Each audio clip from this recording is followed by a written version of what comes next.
जय हिंद साथियों। स्वागत है आपका मिस्टर एग्रीकल्चर एकेडमी के ऑनलाइन प्लेटफॉर्म पे। साथियों, अपन बात कर रहे थे पशुओं की नस्लों के बारे में, और जो अपना टॉपिक चल रहा था जिसका अपन एक सेशन कंप्लीट कर चुके हैं वो था गोट ब्रीड के बारे में। किसके बारे में? गोट ब्रीड के बारे में अपन बात कर रहे थे। गोट गोट ब्रीड यानी कि बकरी की नस्लों की बात कर रहे थे। इससे पहले जो अपन सेशन पढ़ के गए थे साथियों, उस सेशन के अंतर्गत अपन ने बकरी की प्रमुख नस्लों की बात नहीं की थी। बकरी के जो बेसिक बातें रह जाती हैं, जिनसे अपन ये कह सकते हैं भी क्वेश्चन आने की संभावना ज्यादा रहती है, उनसे अपन ने बात की। और आज की क्लास के अंतर्गत अपन बात करेंगे इसकी प्रमुख ब्रीड के बारे में। कौन सी ऐसी नस्लें रह जाती हैं जो प्रमुख रूप से अपन को पढ़नी है या जिनसे क्वेश्चन आने की संभावना ज्यादा रहती है, उनकी बात करेंगे। अपन बात कर चुके थे B NBGR national bureau of animal genetic resources ने भारत में जो गॉड के ब्रीड बताई हैं वो 39 बताई थी। अपन एक पूरा टेबल पढ़ के गए थे साथियों। बी एनबीजीआर ने किस ब्रीड के लिए कितनी आपकी नस्लें बताई थी, उन्हीं को अपन एक बार थोड़ा सा रिवाइज कर लेते हैं, फिर नेक्स्ट चलेंगे। ठीक है, तो किसकी बात करेंगे अपन? NBGR national bureau of animal genetic resources. कहाँ पे है ये आपका कहाँ पे है? करनाल के अंतर्गत है। कहाँ पे है? करनाल। करनाल यानी कि हरियाणा के अंतर्गत आपका ये संस्थान रह जाता है। और इस संस्थान की जो स्थापना होती है वो कब हुई थी? 1984 में होती है। इस संस्थान ने अपन को बताया भी आपकी जो प्रमुख नस्लें रह जाती हैं उनमें कौन सी ब्रीड के लिए कितनी याद रखनी है अपन। उसमें अपन ने स्टार्ट किया था गाय से। साथ गाय के बाद अपन भैंस की बात करते हैं, फिर अपन भेड़ की बात करते हैं, फिर अपन बकरी की बात करते हैं, और लास्ट में अपन ने ऊंट के बारे में पढ़ा था। तो इनके संदर्भ में एनबीजीआर जो करनाल हरियाणा में संस्था है उसने आपकी संख्या बताई थी भी इतनी संख्या रह जाएगी। इन नस्लों को मान्यता दे दे हम, या अपन ये कहते हैं भी एनबीजीआर ने जो मान्यता प्राप्त नस्लें बताई थी उनकी बात करते हैं अपन। तो कितनी बताई थी उनको अपन रिकॉल कर लेते। तो गाय की अपन बात कर चुके थे, कितनी? 53 नस्लें थी साथियों। भैंस की बात करें तो कितनी थी? 20 नस्लें रह जाती। वहीं भेड़ की बात करें तो कितनी रह जाती है? 45। बकरी की बात करें तो 39, और ऊंट की बात करें तो 9 ब्रीड आपकी रह जाती। इतना अपन को इसके अंतर्गत ध्यान रखना था भी एनबीजीआर ने इन नस्लों के बारे में आपको जो संख्या बताई। इसके बाद क्या था, इसी के साथ अपन कुछ बात और पढ़ लेते हैं। मैं आपको गर्भकाल के बारे में बता देता हूँ। गर्भकाल यानी कि गैस्ट्रेशन पीरियड की बात करते हैं। गर्भकाल कितना रहता है, तो गर्भकाल की बात कर लेते हैं। इन्हीं की यहीं पे आपको याद भी रह जाएगा साथियों। गाय का जो गर्भकाल आपको याद रखना है वो रहता है 280 दिन या 282 दिन के समथिंग अपन बात करते हैं। भैंस की बात करें तो 310 दिन रहता है साथियों। भेड़ की बात कर लें तो 147 दिन रहता है, और बकरी की बात कर लें तो 151 दिन रहता है। वहीं ऊंट की बात कर लूं तो 395 दिन रहता है। ये अपन को याद रखना। ये मैं मेन मेन पॉइंट को अपन रिकॉल कर रहे हैं जो आपके एग्जाम में महत्वपूर्ण है, आपसे पूछे जा सकते हैं ना। उसके बाद एक और क्वेश्चन यही बात करता है, वो रह जाता है आपका गुणसूत्र संख्या। क्या रह जाएगी? गुणसूत्र संख्या रह जाएगी इन सभी की। ठीक है, अब उन गुणसूत्र संख्या को भी अपन यहां लिख लेते हैं ना, क्योंकि आपका एक क्वेश्चन यहां से भी इंपॉर्टेंट बनता है। इस चार्ट को अपन साथ साथ याद रखें। गाय में जो गुणसूत्र संख्या रहती है वो कितनी रहती है? 60 रहती है। भैंस में अपन 48 और 50 के बारे में पढ़ के आए थे। नेक्स्ट भेड़ की बात करें तो 54 पढ़ा था अपन ने। कितना पढ़ा था? 54। बकरी की बात करें तो इसमें भी आपका 60 था। और ऊंट की बात करें तो इसमें जो अपन बात करते हैं गुणसूत्र संख्या आपकी 74 रह जाती है। कितनी रह जाती है? 74 रह जाती है। ये गुणसूत्र संख्या की बात कर लेते हैं अपन। ठीक है साथियों, याद रह जाएगा आपको कॉमन कॉमन बातों की बात। फिर बात कर लेते हैं, एक और क्वेश्चन आता है भी इनके मास को क्या कहा जाता है, इनके मास को क्या कहा जाता है। सभी की बात कर लेते हैं ना अपन, किसके मास को क्या कह रहे हैं। तो यहां अपन ने पढ़ा था गाय के मांस को अपन क्या कहते हैं, बीफ कहते हैं। क्या कहते हैं, बीफ कहते हैं। ठीक है, तो गाय का जो मांस होता है उसे बीफ कहा जाता है। नेक्स्ट, भैंस के मांस को क्या कहा जाता है साथियों, बफन कहा जाता है। भैंस के मांस को क्या कहा जाता है, बफन कहा जाता है आपका। ठीक है, ये अपन को इसमें बफन याद रखना है। बफन भी कहते हैं और इसके साथ मैंने आपको बताया था इसे क्या कहते हैं, कैरा बीफ भी कहते हैं। क्या कहते हैं, कैरा बीफ।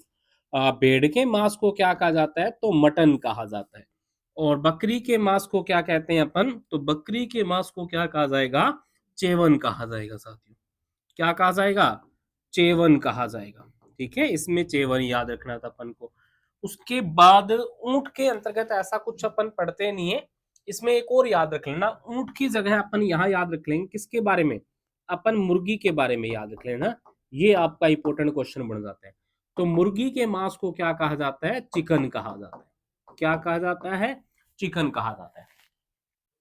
ये अपन को इंपॉर्टेंट बातें याद रखनी थी। क्या क्या बातें थी वो फिर रिकॉल कर लेते हैं अपन, जो आपके लिए मस्ट है, एग्जाम में क्वेश्चन आपसे पूछे जा सकते हैं। एनबीआर यानी कि national bureau of animal genetic research की बात करें, जो ये संस्थान है करनाल हरियाणा में रह जाता है, जिसकी स्थापना कब हुई थी, 1984 में। कब, 1984 में इसकी क्या होती है, स्थापना होती है। और इसने क्या किया, इसने मान्यता दी थी। क्या दी थी साथियों, मान्यता दी थी ना, भी किस नस्ल की, ठीक है, भी कौन सी जाति है उसकी कितनी ब्रीड भारत में पालन पोषण के लिए मानी जा सकती है। तो उसी के संदर्भ में अपन बात कर रहे थे ना। तो क्या क्या था, गाय की ये कहता है 53 नस्लें अपन बात करते हैं। भैंस की बात करें तो 20 नस्लों की बात करते हैं। भेड़ की बात करें तो 45 नस्लों की बात करते हैं। और बकरी की बात करें तो 39 नस्लों की बात करते हैं। और वहीं ऊंट की ये 9 नस्लें बताता है कि भारत में मान्यता प्राप्त है। फिर अपन ने बात की गाय का जो गैस्ट्रेशन पीरियड, गर्भकाल रहता है, वो 282 80 से 282 के समथिंग पढ़ने को मिलता है अपन को। भैंस का 310 दिन रहता है, भेड़ का 147 दिन रहता है, बकरी का 151 दिन रहता है और ऊंट का 395 दिन रह जाएगा साथियों। गाय के गुणसूत्र संख्या की बात करें तो 60 रह जाएंगे, भैंस की 48 और 50 रह जाते हैं, भेड़ के 54 रह जाते हैं, बकरी के 60 रह जाते हैं और ऊंट के 74 रह जाते हैं। वहीं बात कर लें, गाय के मांस को क्या कहते हैं, बीफ कहते हैं। भैंस के मांस को बफन या कैरा बीफ कहते हैं। भेड़ के मांस को मटन कहा जाता है। बकरी के मांस को चेवन कहा जाता है। और ऊंट के अंतर्गत अपन को ये पढ़ना नहीं था, ऊंट में अपन क्या है, मुर्गी पढ़ते हैं। मुर्गी के मांस को क्या कहते हैं, चिकन कहते हैं। हाँ, मांस वाले में क्वेश्चन और आता है, वो आपका पूछा जाएगा साथियों, वो सुअर का पूछा जाएगा। किसका, सुअर का। और सुअर के मांस को क्या कहा जाता है, पोर्क कहा जाता है। क्या कहा जाता है, पोर्क कहा जाता है। ये आपको बेसिक बातें याद रखनी, अपन ने सारी ब्रीड एक साथ ले ली ना। अब अपन बात करते हैं किसकी, तो अब अपन बात करते हैं बकरी की नस्लों की प्रॉपर। ठीक है, तो सबसे पहले अपन बात करेंगे किसकी, जमुनापुरी। इसमें भी याद रखना साथियों, कौन सी इंपोर्टेंट रह जाती है आपकी, ज्यादा इंपोर्टेंट नहीं आपकी। अपन बात करें तो कुछ ही आपकी इंपोर्टेंट रह जाती, इंपोर्टेंट आपकी ये। सबसे पहले अपन बात करें तो आपकी जमुनापुरी रह जाती है। ठीक है, कौन सी रह जाएगी, जमुनापुरी रह जाती है। जमुनापुरी के बाद अपन बात करें तो आपको जो याद रखनी है वो कौन सी रह जाएगी, वो आपको याद रखनी है बीटल के संदर्भ। ठीक है, और बीटल के बाद अपन बात करें तो कौन सी याद रखोगे आप, बीटल के बाद जो आपको याद रखनी है वो बर्बरी याद रखनी है। कौन सी याद रखनी है, बर्बरी। ठीक है, बर्बरी के बाद बात करें तो जो इंपॉर्टेंट आपके लिए वो रह जाती है टोगनबर्ग। कौन सी रह जाती है, टोगनबर्ग रह जाती है। ठीक है, ये इंपॉर्टेंट आपके लिए यही रह जाते हैं, इनके संदर्भ में भी अपन को याद रखना होता है। ठीक है, बाकी कुछ ज्यादा नहीं है। अपन एक एक करके सभी की बात कर लेते हैं ना। तो सबसे पहले बात करते हैं किसके संदर्भ में, जमुनापरी के संदर्भ में। सबसे पहले आपको क्या है, इसका ओरिजिन ऑफ पैलेस यानी कि उत्पत्ति स्थान पढ़ेंगे अपन। तो जो जमुनापरी नस्ल रह जाती है ये कहाँ की मानी जाती है, उत्तर प्रदेश के इटावा जिले की ये नस्ल मानी जाती है। जमुनापरी का ओरिजिन ऑफ पैलेस यानी कि मूल स्थान क्या हो जाएगा, इटावा जिला हो जाएगा, कौन सा, यूपी का। इसका इंपॉर्टेंट नाम है क्या, इसे क्या कहा जाता है, भारतीय जादुई बकरी कहा जाता है। याद रखना साथियों, इसी को कई बार एग्जामिनर आपका इंग्लिश में भी पूछ लेता है, तो क्या कहेंगे, इंडियन मैजिकल गोट के नाम से कौन जानी जाती है, जमुनापरी जानी जाती है। ठीक है, याद रह जाएगा, इंडियन मैजिकल गोट कौन है, जमुनापरी है, भारतीय जादुई बकरी। ये क्या है, द्विकाजी नस्ल है, यानी कि ड्यूल पर्पज। ये क्या है, ड्यूल पर्पज है। ठीक है, ये ध्यान रखना। अब ड्यूल पर्पज में क्या क्या काम लिया जाएगा इससे, अब बकरी के अंतर्गत क्या काम है, एक तो मिल्क प्रोडक्शन तो रहेगा, दूसरा मांस उत्पादन रहता है। आपको याद हो तो अपन ने दो बातें की थी ना, उद्देश्य क्या रहता है, एक तो मांस उत्पादन रहता है और प्लस में अपन बात करेंगे क्या रह जाएगा, आपका दूध रह जाएगा। और ये अपन लास्ट सेशन में पढ़ के आए थे, बकरी को प्रमुख रूप से अगर पाला जाता है तो किसके लिए, वो मांस उत्पादन के लिए ही पाला जाता है। तो ड्यूल पर्पज द्विकाजी का मतलब ये हुआ भी, ये मांस के लिए भी पाली जाती है और दूध के लिए भी पाली जाती है। शारीरिक विशेषताओं की बात करें, शरीर का आकार बहुत बड़ा होता है, ठीक है, मुड़े हुए लंबे लटकते कान, लंबे लटकते कान, तो ये देखोगे साथियों इसके कान लंबे लटकते हुए आपको मिलेंगे ना। उसके बाद बात करते हैं, मुंह लंबा होता है, तोतामुखी मुंह कहते हैं। तो आप ये देखोगे तोते के समान आपको इस प्रकार से मुंह मिलेगा साथियों, ठीक है, जो लंबा और तोते के समान जो नाक होती है वैसा कुछ आपको है। नाक कौन सी हो जाएगी, रोमन नाक हो जाएगी। पिछली टांगों पर घने लंबे बाल इसकी मुख्य विशेषता है। आप देख पा रहे हो ये है जो उसके घने लंबे बाल जो पिछली टांगों पर रह जाते हैं, ये जमुनापरी की प्रमुख विशेषता है। और इसी पे ही आपका क्वेश्चन भी पूछा गया है। क्वेश्चन में क्या पूछा गया था, भी पिछली टांगों पर घने लंबे बाल किस बकरी की नस्ल की विशेषता रह जाते हैं। तो जब ऐसा क्वेश्चन आपसे पूछा जाएगा तो किसकी विशेषता रह जाते हैं, जमुनापरी की रह जाते हैं ना। उसके बाद बात करते हैं, बकरी की सबसे बड़ी नस्ल व भारी नस्ल मानी जाती है ना, ये बड़ी भी है और वेट भी ज्यादा रहता है। ठीक है, अब वेट के संदर्भ में ध्यान रख लेना, भी जो नर का वजन रहता है 90 केजी और मादा का रहता है 60 केजी। बहुत ज्यादा वेट हो गया ना, इतना वेट आपको बकरी में नहीं मिलता, इसीलिए सबसे भारी नस्ल माना गया है ना इसको। 90 किलोग्राम नर का वजन है और 60 किलोग्राम मादा का वजन रहेगा। इसे सूखा प्रतिरोधी माना गया। जिस प्रकार अपन बात करके आए थे ना, याद आपको याद हो तो भेड़ में अपन ने पढ़ा था जैसलमेरी के संदर्भ में, ठीक है, पूर्णतः रेगिस्तानी नस्ल मानी जाती है ना उस क्षेत्र में, तो वैसा ही जमुनापरी के संदर्भ में भी अपन बात करते हैं। दूसरा उत्पादन इसका क्या है, अब वेट के संदर्भ में ध्यान रख लेना कि अगर मांस उत्पादन से इसका आप पालन पोषण कर रहे हो तो ये 90 केजी वेट और 60 केजी वेट आपको मिल जाएगा। और इसके मांस को, बकरी के मांस को कहते क्या है, तो क्या कह रहे थे, चेवन कह रहे थे ना, क्या कह रहे थे, चेवन। और दूध से संबंधित भी एक बात याद रखनी थी, क्योंकि बकरी का जो दूध होता है वो क्या होता है, वो क्षारीय प्रवृत्ति का होता है ना। क्यों, क्योंकि अपन ने बात की थी इसका पीएच 7.8 से 8.0 के बीच होता है, जो कि एक क्षारीय प्रवृत्ति का है। तो बकरी का दूध क्षारीय प्रवृत्ति का होता है। अब ये बात करें सर नॉर्मल के क्या हो जाएगा, तो नॉर्मल याद रख लेना, अगर आपसे वैसे दूध का पीएच पूछ ले तो 6.4 से लेकर 6.7 याद रखना है अपन को, ये सामान्य दूध का पीएच है और बकरी का क्षारीय की ओर चला जाएगा। दुग्ध उत्पादन की बात करें तो 5.2 लीटर मिल्क प्रोडक्शन आपका करती है, कौन है, जमुनापरी।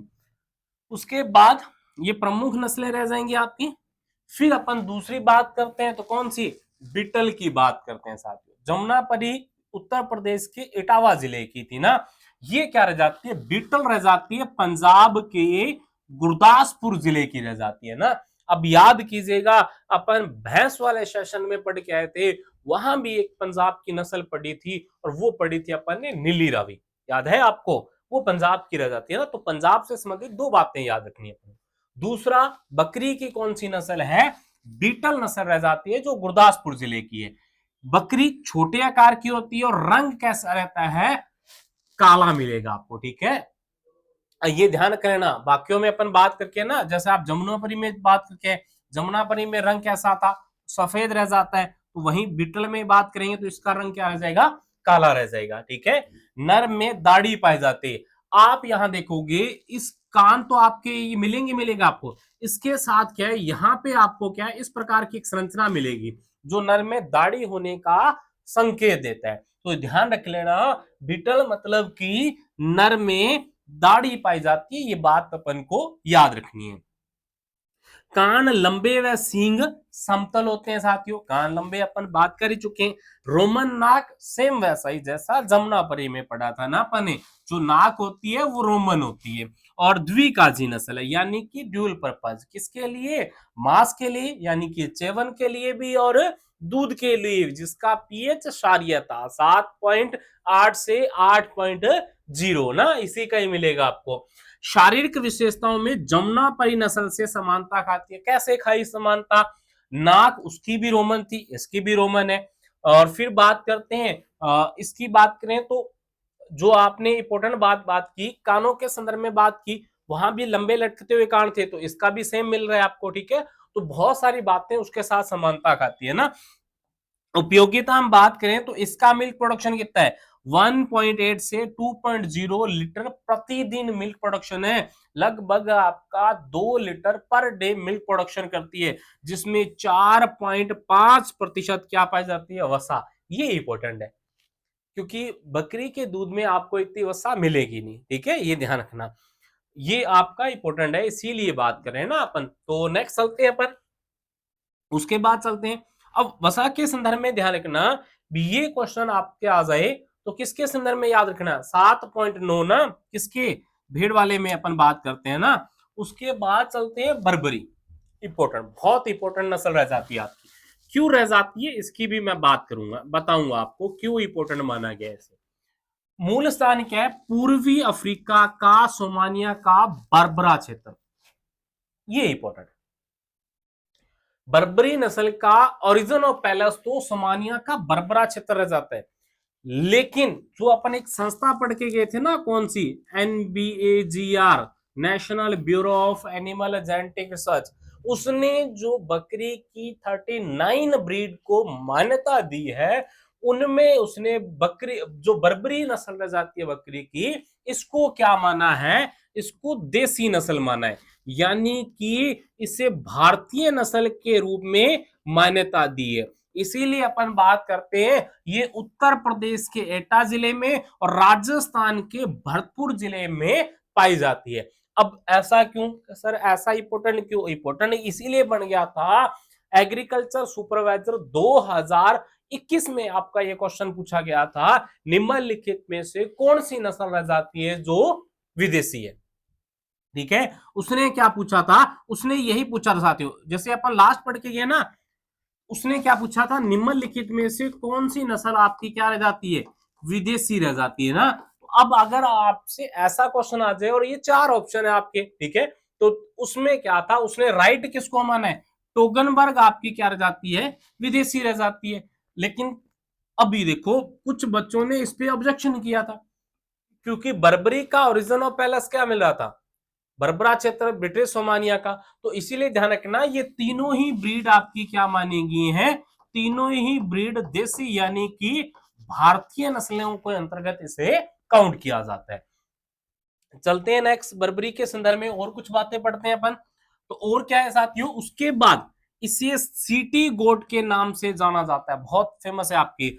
जैसे अपन ने जमुनापरी में पढ़ा था ना, भी इंडियन मैजिकल गोट, वैसा ही ये सिटी गोट के। अब इसे सिटी गोट क्यों कहा जाता है, इसके संदर्भ में एक दो बातें और रह जाती हैं।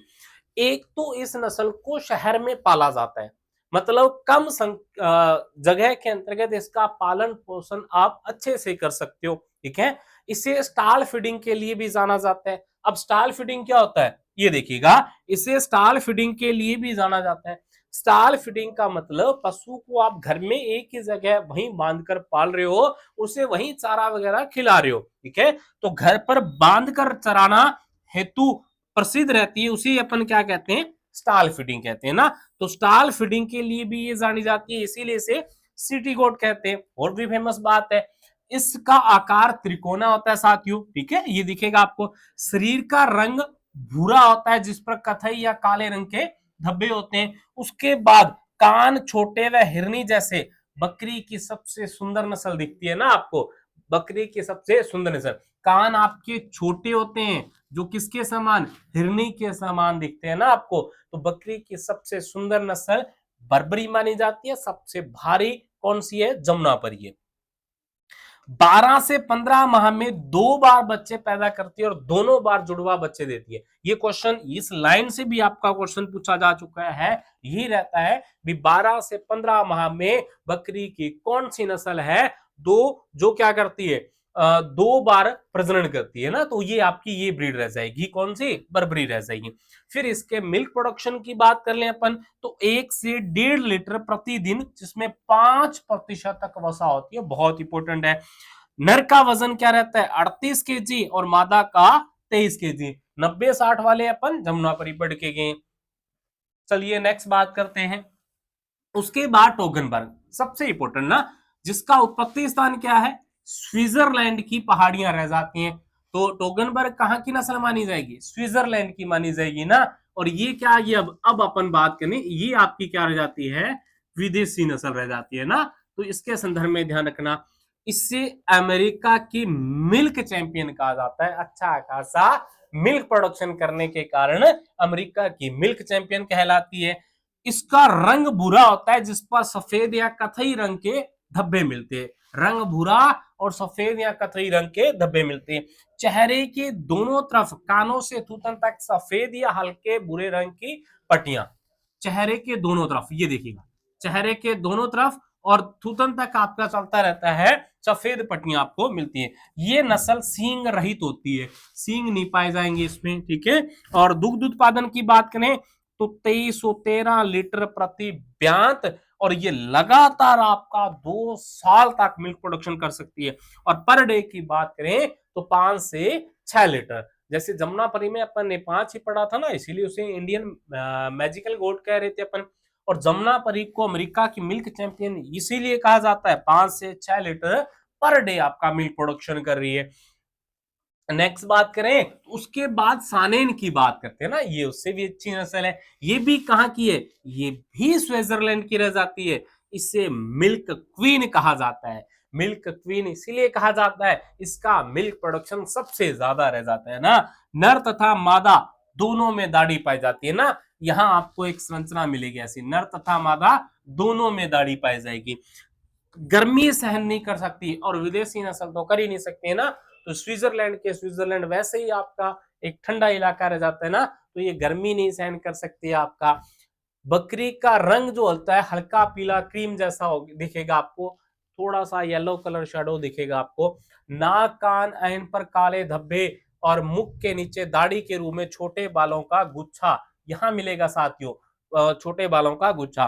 और दुग्ध उत्पादन क्या हो जाएगा इसका, 250 दिन के ब्यांत काल में 800 लीटर दूध, बहुत ज्यादा हो जाएगा ना साथियों। उसके बाद चलते हैं अपन एग्लो न्यूबियन की बात करते हैं। ये भी इंपॉर्टेंट है क्योंकि ये क्या है, एक संकर नस्ल रह जाती है ना। किसके क्रॉस से, जमुनापरी और न्यूबियन के क्रॉस से इसको विकसित किया गया है, एग्लो न्यूबियन को। इंपॉर्टेंट क्या है, ये बात इंपॉर्टेंट है क्योंकि इसे जर्सी काऊ के नाम से जानते हैं और इसका ओरिजिन ऑफ पैलेस इजिप्ट रह जाता है साथियों। क्या रह जाएगा, इजिप्ट। ये आपकी एग्लो न्यूबियन रह जाती है जिसे जमुनापरी और न्यूबियन से विकसित किया गया है और जर्सी काऊ के नाम से जानते हैं इसे, ठीक है। यही क्वेश्चन आता है, जर्सी काऊ के नाम से कौन जानी जाती है, तो एग्लो न्यूबियन। उसके बाद बात करते हैं अपन चंगथांगी या चेंगू की बात करते हैं।